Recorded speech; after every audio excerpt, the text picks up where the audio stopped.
dans notre vie chrétienne, dans notre vie spirituelle, dans notre marche avec Dieu.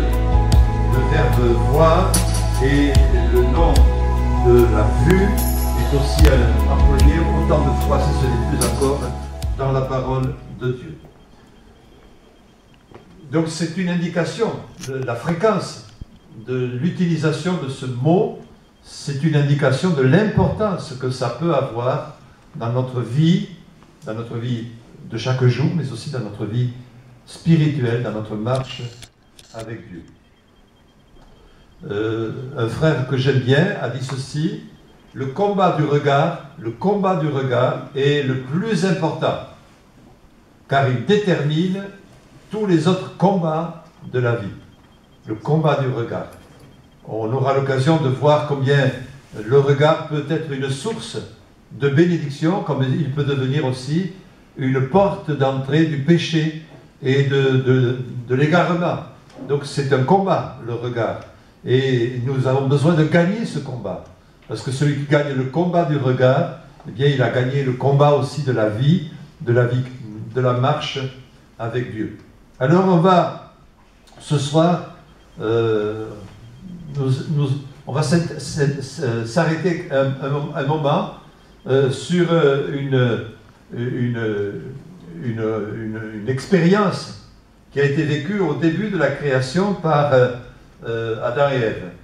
Dans le livre de la Genèse, au chapitre 3, vous connaissez bien ce passage, le livre de la Genèse, le chapitre 3, et le verset 6, il est dit que la femme vit que l'arbre était bon à manger et agréable à la vue. Il était bon à manger et il était agréable à la vue. Elle a vu. Il y a eu un regard qu'elle a porté sur l'arbre, et quand elle a regardé cet arbre, il nous a dit qu'elle a vu qu'il était bon à manger et qu'il était agréable à la vie. Alors on pourrait se poser la question, à ce moment-là, Dieu aurait pu très bien poser la question à Ève, et même à Adam, on peut dire indirectement: que regardes-tu? Que regardes-tu? On peut dire que le regard a joué un rôle dramatique et important dans la chute. Si elle avait été aveugle, bon, peut-être qu'il y aurait d'autres choses qui se seraient passées. Hein. En tout cas, elle a vu. Et c'est parce qu'elle a eu le regard sur l'arbre qui était bon à manger et agréable à la vue que ça a été une tentation. Regarder le fruit défendu n'était pas interdit. Dieu n'avait pas dit « tu ne regarderas pas ». Mais Dieu avait dit « tu ne mangeras pas ». Mais c'est parce qu'elle a commencé à regarder qu'elle a fini par manger. Et bien souvent, c'est, je dirais, le péché, il ne vient pas comme ça, mais c'est souvent au travers de la porte ouverte de nos regards. Vous savez ce qui s'est passé avec David, lorsqu'il était resté à Jérusalem, alors que l'armée était sortie pour combattre, lui, il est resté, il est monté sur la terrasse, et il nous a dit qu'il a regardé. Et depuis sa terrasse, il a vu sur une terrasse voisine une femme qui prenait son bain, qui se lavait, toute nue. Il l'a trouvée belle, il l'a vue. Et là, il a perdu le combat de la vue, parce qu'il a commencé à se laisser guider par ses désirs, et il a voulu coucher avec cette femme.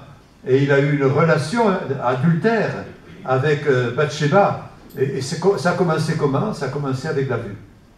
Et il y a une réalité, c'est que par nos yeux, bien, le diable cherche à nous atteindre.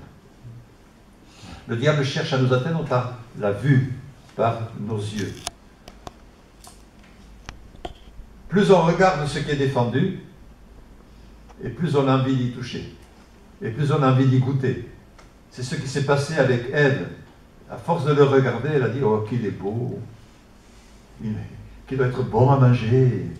Et la tentation, elle est venue parce que son regard se portait sur ce fruit défendu.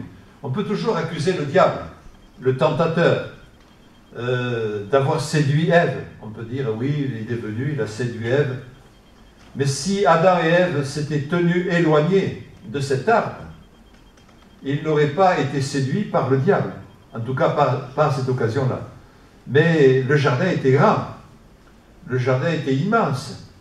Le jardin devait avoir des hectares, ou en tout cas des distances assez importantes, parce qu'il y avait là tous les animaux, il y avait là tous les arbres. C'était pas un petit jardinet, là, c'était pas un petit jardin où on fait pousser 4 pieds de tomates et quelques haricots, non, c'était un immense jardin. Mais voyez, il se tenait à quel endroit? Il se tenait là où le fruit défendu avait été défendu par Dieu. Et il regardait ce qui était défendu. Bien souvent, on est attiré, nos regards sont attirés par ce que nous savons être mauvais. Et voyez-vous, aujourd'hui, il y a des gens qui sont, par exemple, piégés avec la pornographie. Ils regardent sur Internet, ils regardent des images impures, des images malsaines. Et j'ai l'occasion de rencontrer des personnes qui m'ont écrit ou qui m'ont parlé de vive voix et qui m'ont dit: frère, je suis lié, j'ouvre mon ordinateur et je vais vers ce qui est mauvais, je suis attiré par des images pornographiques, c'est un poison pour ma vie. Et ils ont demandé la prière et on se trouve aujourd'hui confronté. Ça, c'est un cas extrême, mais il y a d'autres situations dans lesquelles nos yeux peuvent devenir une porte ouverte pour que le diable nous fasse tomber dans les pièges. Premier, voici ce qu'il dit. J'avais fait un pacte avec mes yeux, et je n'aurais pas arrêté mes regards sur une vierge. Voilà, il voulait se garder. Il voulait se garder de toute tentation. Et donc, il avait fait un pacte avec ses yeux. Il a dit: non, je ne veux pas que mes yeux soient une porte ouverte pour que je tombe dans une mauvaise pensée, un mauvais comportement. Vous savez, Jésus, lui, il va très loin quand il dit que celui qui regarde une femme pour la convoiter, il a déjà commis un adultère. Il ne dit pas celui qui commet un adultère, il dit celui qui la regarde et qui la convoite par ses yeux, il a déjà commis un adultère. C'est pour nous rappeler combien le regard peut être une occasion de tomber dans les pièges de l'ennemi. Et donc voilà pourquoi Job dit: moi j'ai fait un pacte. Et il y a des moments où il faut qu'on fasse des pactes et qu'on prenne des décisions et qu'on dise ça, mais je ne veux pas. Je ne veux pas du tout ouvrir cette porte-là. Je ne veux pas regarder ces images-là. Je ne veux pas regarder ces publicités. Je ne veux pas regarder ces propositions. Je ne veux pas regarder. Je veux fermer mes yeux, mon regard à ces choses-là. Je ne veux pas me laisser entraîner par ma vue dans ce qui serait malsain, qui me détruirait. Sa décision était donc une décision forte. J'avais fait un pacte avec mes yeux. Et je ne regardais pas une jeune fille, je regardais pas parce qu'il pensait que cela pouvait être pour lui une occasion d'être piégé. Et voilà pourquoi il dit: j'ai fait un pacte avec mes yeux. Voyez-vous, frères et sœurs, dans notre vie chrétienne, il y a des moments où il faut faire des pactes. Il faut dire: non, mes yeux, je ne veux pas qu'ils s'arrêtent, qu'ils s'attardent sur des choses qui pourraient être un piège pour moi, une occasion de chute. Je ne veux pas me laisser piéger. David, lui, n'a pas fait de pacte. Il n'a pas fait de pacte avec ses yeux. Et vous le savez, ce qui s'est passé dans 2 Samuel, chapitre 11 et au verset 2, parce qu'il n'avait pas fait de pacte avec ses yeux. Il a aperçu une femme, il se leva de sa couche, et comme il se promenait sur le toit de la maison royale, il aperçut là une femme qui se baignait, qui était très belle de figure, et là, il a perdu le combat. Parce qu'il n'a pas fait de pacte avec ses yeux, il ne s'est pas détourné, au contraire, il a regardé le spectacle, et la séduction a été dans son cœur, le péché, la tentation est venue dans son cœur.